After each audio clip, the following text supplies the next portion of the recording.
As a मुस्लिम लड़की आप बिंदी नहीं लगाओगे, साड़ी नहीं पहनोगे, हम आप पर यकीन नहीं करेंगे कि आप देशद्रोही नहीं हो।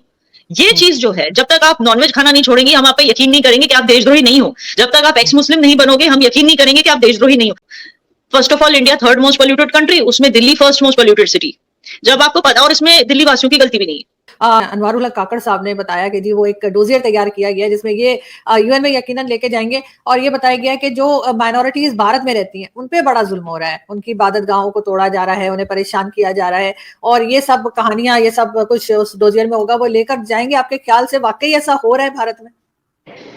देखिए, मैं आपको साफ शब्दों में बोल दूं कि अगर आप उस खित्ते में रहते हो जो मैप में भारत के वेस्ट में आता है नॉर्थ वेस्ट में, तो आपकी बात कहीं भी नहीं सुनी जाएगी। ठीक है, तो डॉजियर लेके जाएं या कटोरा लेके जाएं, पॉइंट ये है कि बात नहीं सुनी जाएगी। हाँ, बहरहाल अगर आप माइनॉरिटीज की बात करते हो, तो मैं एक चीज, मैं पहली बार ये आपकी वसादत से बोलना चाहूंगी आपकी चैनल पे कि तंग नहीं किया जा रहा, मगर छोटी छोटी बुलिंग जरूर हो रही है मुसलमानों की, क्योंकि ये एक अजीब किस्म की बुलिंग है। और एक एक्स मुस्लिम चैनल है जो यहाँ पर बहुत फेमस हो गया था, तो लोग क्या है, उस एक्स मुस्लिम की बातों में आकर अब ये सिचुएशन आ गई है इंडिया में, बहुत ही अफसोसनाक सिचुएशन है ये, कि पहले बोलते थे मुसलमानों को कि आप अपनी लॉयल्टी देश को प्रूव करोगे तो हम आप पर यकीन करेंगे। ठीक है ना, वो सिर्फ लॉयल्टी को प्रूव करने के लिए आपको देश से लॉयल्टी प्रूव करनी है, और मेरे ख्याल से वो सही था। एज अ मुस्लिम मैं कहती हूँ कि हर मुसलमान को ये प्रूव करना ही है, इनफैक्ट हर किसी को जो देश में रह रहा है उसको प्रूव करना है कि वो देश से लॉयल है, और नहीं है तो वो गद्दारी है। मगर आज ये सिचुएशन आ गई है कि अब हिंदू बोलते हैं कि भाई आप एक्स मुस्लिम बनोगे तब हम आप पे यकीन करेंगे। तो ये बहुत ही अनफॉर्चुनेट चीज है, और मैं शुक्रगुजार हूं मोदी गवर्नमेंट की कि इस चैनल को बैन कर दिया गया, क्योंकि इस चैनल की वजह से जो है बहुत सारे मुसलमानों को एक तरह से बुलिंग सहनी पड़ रही थी। उनको बार बार बताया जा रहा था कि भाई साहब आपको तो कुछ पता ही नहीं, आपको पता ही नहीं, इस्लाम कोई रिलीजन है ही नहीं, आप जो करते हो वो गलत है, कुरान में गलत लिखा है। क्योंकि ये सारे जो लोग हैं, मैं अपने हिंदू भाई बहनों पे कोई ब्लेम नहीं डालना चाहती, इल्जाम नहीं डालना चाहती, लेकिन ये जो है वो चैनल देख देख के जो है इनका दिमाग इस तरह से हो गया, इनको लग रहा था कि ये अपने मुसलमान भाई बहनों को बचा लेंगे इस्लाम से। तो ये जो है, ये एक तरह की ये बहुत अनफॉर्चुनेट सिचुएशन पैदा हो गई कि आज मुसलमान को बोला जाता है कि भाई एक लड़की को मतलब जज किया जाता है कि जिस दिन वो साड़ी पहन के बिंदी लगा के आ जाएगी तो ये देश से लॉयल है, वरना ये नहीं है। तो ये मतलब जिस दिन ये बोलेगी कि एक्स मुस्लिम बन चुकी है तो हम इस पे यकीन करें। तो ये सिचुएशन आ गई है जो बहुत ही अफसोसनाक सिचुएशन है। मगर साड़ी या बिंदी का हिंदू रिलीजन बेशक उससे ताल्लुक हो, लेकिन ये तो बहुत लोग पहनते हैं। मेरे फैमिली में बहुत लोग साड़ी पहनते हैं। मैंने अपनी दादी को यानी अपनी ग्रैंड मदर को कभी देखा ही नहीं शलवार कमीज में, हमेशा साड़ी ही पहनी होती थी। तो उसको उसके साथ जोड़ना जो है कि जी तभी आपको समझा जाएगा कि आप कंट्री के साथ हैं वरना नहीं है, कुछ अजीब सा नहीं लगता आपको? नहीं, बिकॉज देखिए ये बात सच है, क्योंकि आपको पता है मोदी जी जब एक किसी बोरी मुस्लिम उसमें गए थे ग्रुप में, तो वहां उनको बहुत इज्जत मिली, कुछ साल पहले की बात है ये। तो वहां पे जो उनका सदर था, उसने क्या किया, मोदी जी को टोपी पहनाने की कोशिश की, जो मुसलमानों की टोपी होती। लेकिन मैं बहुत रिस्पेक्ट करती हूँ मोदी जी की, इवन एज अ मुस्लिम, कि उन्होंने बहुत ही रिस्पेक्टफुली टोपी हाथ में ली, लेकिन पहनी नहीं। देखिए ये अपने ऊपर होता है, मुझे हिजाब पहनना है नहीं पहनना है ये मेरे ऊपर है, मुझे बिंदी लगानी है नहीं लगानी है ये मेरे ऊपर है। किसी को कुछ प्रूव नहीं करना होना चाहिए ना मुझे मुसलमानों को प्रूव करना है कि भाई मैं मुस्लिम हूं इसलिए मैं हिजाब लगाओ के आपको प्रूव करूंगी कि मैं मुस्लिम हूं, ना मुझे हिंदुओं को प्रूव करना है कि मैं बिंदी लगाकर प्रूव करूंगी कि मैं एंटी हिंदू नहीं हूं। तो ये एक फ्रीडम है जो एक तरह से लोग अपने मन में इसको समझ नहीं रहे कि इस फ्रीडम को ये कुचलते जा रहे हैं। आप अपने शौक से बिंदी लगाइए, इसमें कोई प्रॉब्लम नहीं, अपने शौक से हिजाब भी लगाइए, इसमें कोई प्रॉब्लम नहीं होनी चाहिए। लेकिन इस तरह का एक माहौल क्रिएट करना कि जब तक एज अ मुस्लिम लड़की आप बिंदी नहीं लगाओगे, साड़ी नहीं पहनोगे, हम आप पर यकीन नहीं करेंगे कि आप देशद्रोही नहीं हो। ये चीज जो है, जब तक आप नॉनवेज खाना नहीं छोड़ेंगे हम आप पे यकीन नहीं करेंगे कि आप देशद्रोही नहीं हो। जब तक आप एक्स मुस्लिम नहीं बनोगे हम यकीन नहीं करेंगे कि आप देशद्रोही नहीं हो। ये जो है, ये रेडिकलिज्म थोड़ी सी बढ़ चुकी है माइंडसेट में, तो उसको इसी टाइम पे अभी टैकल करना बहुत जरूरी हो गया। हाँ, वरना ये चीज बढ़ती जाएगी अगर अभी फौरन नहीं इसको रोका। लेकिन इसमें सिर्फ एक सिंपल एक यूट्यूब चैनल सिर्फ आप समझती हैं कि जिम्मेदार है, या जो लोग वहां रह रहे हैं भारत में उनकी भी सोच ऐसी ही है?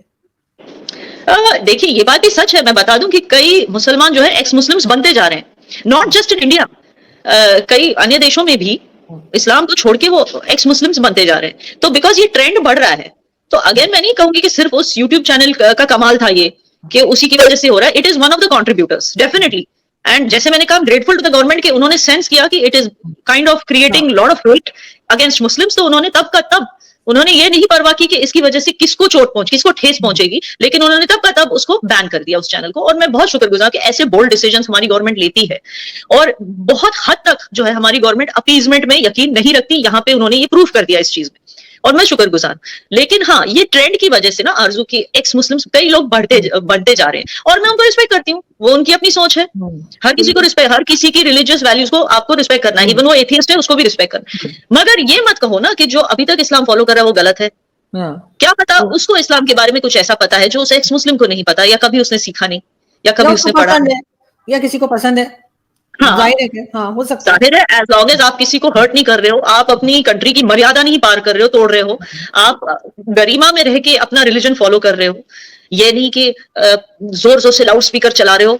अगर देखिए उस जमाने में जब एप्स नहीं होते थे, ठीक है ना, लोगों को पता नहीं चलता था कि मगरिब का टाइम हो गया या नहीं, ईशा का टाइम हो गया या नहीं, तब भी लाउड स्पीकर नहीं यूज किए जाते थे।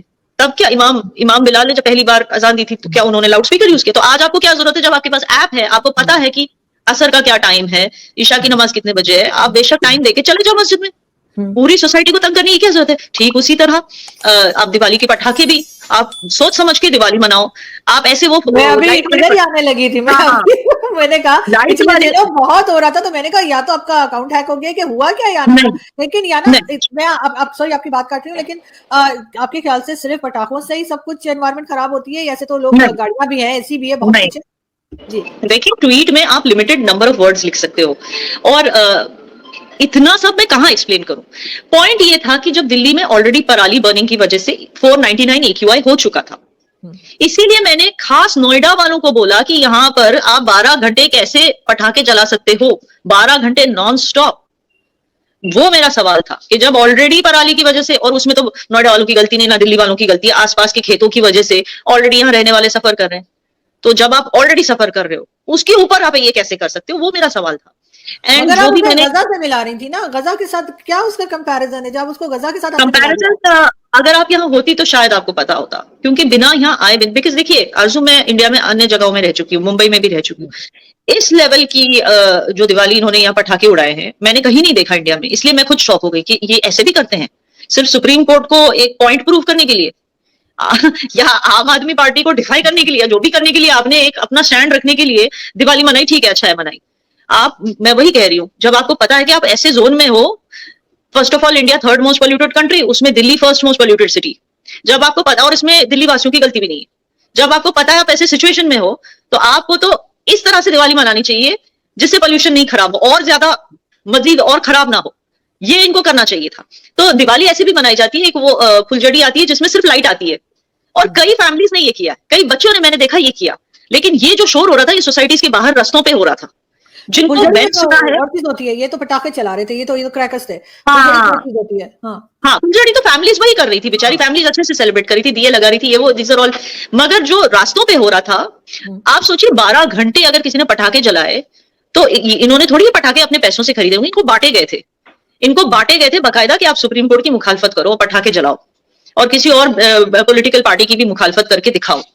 और ये पहले मैंने यकीन नहीं किया कि ये बांटिए, नोएडा वाले मुझे बोल रहे हैं सिविलियंस, हमें लगता है कि किसी ने इनको बांटे, ये जो बाहर जो ये पटाखे उड़ा रहे हैं इनको बांटे गए।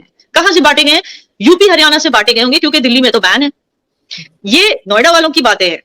तो अब मुझे पहले यकीन नहीं हुआ, मैं कहा कौन बांटेगा, क्यों, दिल्ली हरियाणा तो बीजेपी का स्टेट, क्यों बांटेंगे? फिर बीजेपी के एक जनाबे आला हैं कपिल मिश्रा जी, उनका सीधे स्टेटमेंट आ जाता है, बोलते हैं आई एम वेरी प्राउड, मुझे गर्व है दिल्ली वासियों पे कि जो उन्होंने सुप्रीम कोर्ट के वर्डिक्ट की मुखालफत की और पटाखे जलाए।